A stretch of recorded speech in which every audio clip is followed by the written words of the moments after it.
Assalamualaikum guys. So dalam video-video FY ni, FY banyak cerita pasal apa? Optimization lah.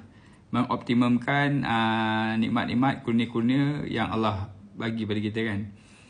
Yang Allah bagi secara percuma nikmat-nikmat tersebut kan. Macam mana nak gunakan akal fikiran, macam mana nak gunakan mata dan penglihatan, macam mana nak gunakan telinga dan pendengaran, macam mana nak optimumkan penggunaan mulut dan lidah dan suara percakapan, macam mana nak gunakan tangan dan kaki. Kan, macam mana nak gunakan sifat dan sikap, macam mana nak gunakan masa, tenaga, dan semualah benda-benda yang Allah bagi kepada kita sejak kita lahir secara percuma. So hari ni nak cerita pasal apa? Macam mana nak mengoptimumkan emosi dan perasaan yang datang bersama dengan roh kita ni, tuan-tuan. Kita didatangkan sebagai manusia ni dengan roh, ada sifat dan sikap, ada emosi dan perasaan. Semua ada perasaan marah, semua orang ada emosi itu tadilah kan. So cerita dia tuan-tuan. So untuk optimumkan dia tuan-tuan kan, salah satunya ialah tak payahlah kita nak berdrama banyak-banyak. Tak payahlah kita nak merajuk banyak-banyak. Tak payahlah kita nak marah banyak-banyak, nak drama-drama lah.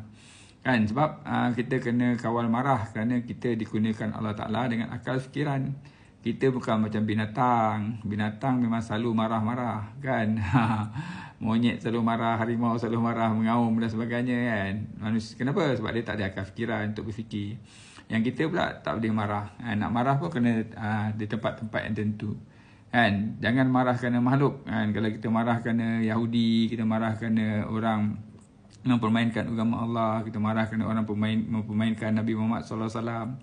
Kita marah kerana isteri kita diganggu, kita marah kerana anak-anak kita diganggu, tak apa. Tapi kalau marah kerana hari hujan, kerana makanan isteri tak siapkan kan, kerana baju tak gosok kan, kerana kita terlambat, anak-anak kita lambat nak bersiap kan, tak payah marah, tak perlu. Sebab kan dalam lipatan sejarah, kalau anda ingat balik kan, setiap kali anda berdrama, setiap kali anda bergaduh, setiap kali anda marah kan, benda tu yang akan menimbulkan permasalahan. Kan, orang tak suka, orang ingat benda tu kan. Satu kemarahan tu orang ingat sampai bila-bila.